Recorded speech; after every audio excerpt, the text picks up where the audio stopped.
So when I was an infant, my two older siblings were only, I think, about 5 or 6, and then my brother was a little bit older than that, so he had to be 7, or they were 7 and 10. But I was about like 1 years old, 2 years old, so still a baby.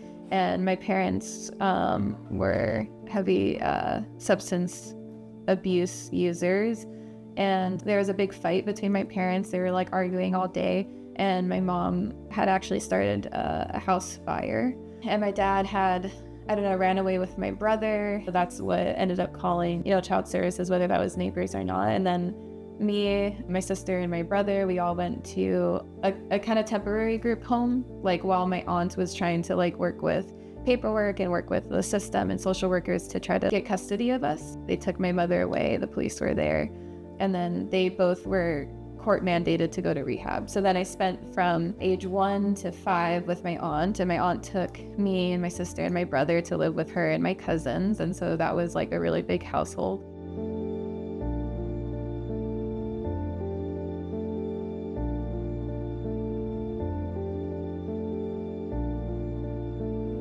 Well, some of my earliest childhood memories, when I was 2.5, my biological father died by suicide. And I lived with my mother, who was a single parent.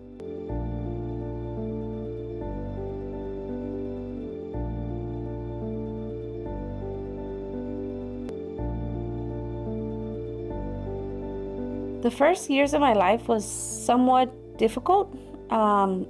My memory is like very spread thin because I was in a lot of places. My mom had abandoned me at a McDonald's due to her personal drug addiction. And then my cycle of being in the foster care system just really continued throughout my years. I remember when I was around 6, I was beaten really bad by my dad, who was a severe alcoholic. And I just was always in and out of foster care because of my parents, my stepmother, my dad, and their addiction. I was moved around several times, and so it was kind of all over the place. Never really had stability. Yeah, so then I lived with my dad from age about 10 to 13, and I pretty much lived alone with him, and he was heavily using during that time.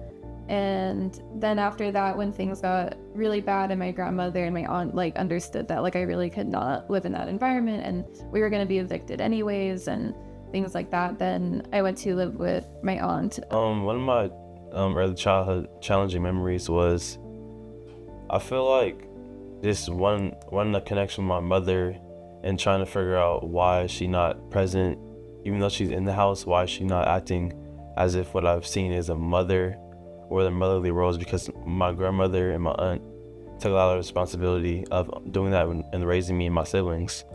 And I always wanted my mom to be in the picture. I wanted my mom to go to my games, wanted her to be just present, wanted to be able to have a talk with her and just have fun. And with her like addiction, her struggles, it always separated her because it would always be that over the interaction with the child and wanting to be present with them. Also, my mom's addiction prevented her from being a good mom to me and my siblings. At some point, I was separated from my siblings when I was 8. It was a weird day, weird time when that occurred. And going into that day, it was weird. It was just my aunt telling me just pack a bag, pack some underwear, whatever, toothbrush, and just get ready to go with your siblings. So we all went in like this very Dodge Caravan type van. And it ended up, it was just like the lady sitting in the front just telling us stuff we didn't know. They're saying you'll be all right, you're good. We're gonna go here. Anyway, we go there. Me and my siblings are all placed in one room. I remember the room was like kind of like a little office space. It was very hollow, very, very dull and dark. But I mean, we saw each other, so it didn't really feel like nothing at the time. Me and my siblings had no idea that we were going to be taken away from our home. Like I said, I was young, being a young 8-year-old kid.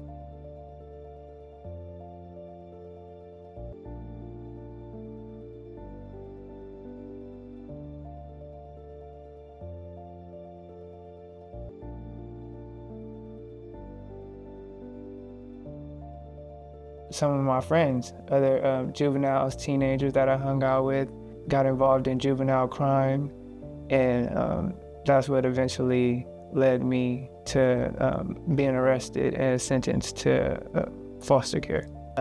Getting arrested, they put the handcuffs on me. I was charged with possession of a firearm with live ammunition. And it was my first time ever like getting into like serious trouble.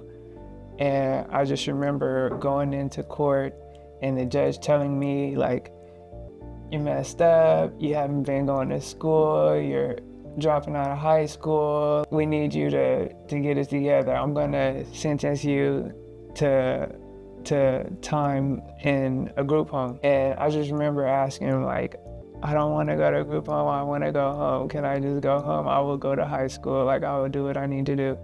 And he was like, nope, you couldn't do it before by yourself, so I'm gonna put you in a foster care group home. We call it placement. And he said, if I do well in placement, then I'll be able to go back home. There were not a lot of opportunities in placement for me because it was in Compton, and the school that they had the boys go, so it was like 6 of us, I believe, about 6 of us in the group home together. And the other boys, we went to like a charter school in Compton, and the charter school was filled with gangs, and the rules in the group home were real strict. And I just remember like wanting to go home and just feeling like I was being punished. From what I can remember to up until I aged out and had my son, I think a mix of foster care homes and group homes, about 15 to 20. I was 18 about to be 19. I felt like the system was not helping me in any way. If anything, it was hindering me with my son, because I had my son around that age. Honestly, I feel my son had a similar story as me, beginning story of me, because he was taken away so early and I was abandoned so early. I think it was detrimental to our development as a mother and son. It was very hard.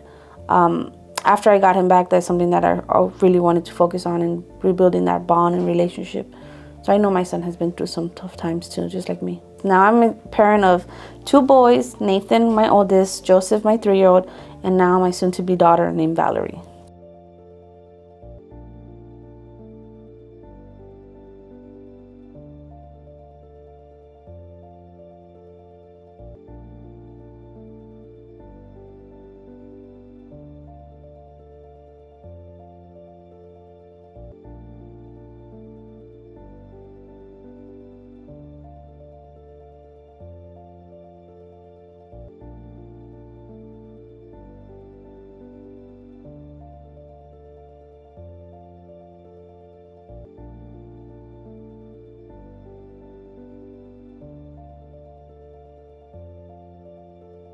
Growing up, I was always looking for that male role model, and ended up just having that void in my life. Growing up, I lacked guidance. I didn't lack love and attention. My grandmother, she always showed me love as much as she could. I know that she tried her best, but being a young black man, young black teenager, yeah, just the guidance and the role model wasn't there. Being separate from my older brother, it meant the world to me, because like I said, it was someone I really looked up to. I later out the struggles, big brothers always want to fight with you, want to do this, take charge, but that was someone I always looked up to. He recently passed away. He fell into addiction, and it is what it is. I didn't want it to be like that, but in life, we all go through our own struggles, and one thing could be the best way out for someone. Unfortunately, I did not have a trusted adult in my life. Nobody that I could look up as a role model or say, this is what's going on, how can I get help? I feel like the times that I did that, it only made the situation worse. And I talk about that because when I was around 6 years old and I was abused by my dad, I went to school and told them, and all they did was remove me from the home. And so that did not help my situation. It just kind of made it worse, because by the time my dad did everything that social services was asking of him, I was back in the home and getting in trouble for opening my mouth or saying something. And so I felt the system failed me several times. Something that I would like to add about foster youth is that it does look different for every child, and like every experience is very different. And something I think I personally advocate for is like to pay attention to the kids who seem like they're also doing okay. Because in my experience, I'm getting straight A's. I'm a really good student. I participate in class, but again, like, I think there was, if you would look at me, you would know that things aren't okay, maybe, I'm a little too skinny, I'm not eating, maybe, because I would have random breakdowns in school sometimes too, because things were just so much. I would randomly cry at lunch or recess, and I think sometimes the overachievers, the people who try really hard, just because on paper they're doing really excellent, doesn't mean that they're doing excellent on the inside. And I think sometimes the overachieving kids are people pleasers, or they're trying so hard because they're looking for like the love that they didn't get. But I really wish someone back then, I guess, paid attention more, because I was never the kid that was going to speak up and say something. What if someone did see the signs and symptoms of me? I think I could have got the help I needed and focused more on art and school and the things that I cared about more than struggling and just trying to survive the day. What if me and my siblings weren't raised around drugs and addiction and my brother still be alive? What if I would have had positive male role models in my life? I would have graduated from college and started a successful career. What if I had parents who loved me? I wouldn't have had to suffer from a drug addiction and be handcuffed while giving birth to my son.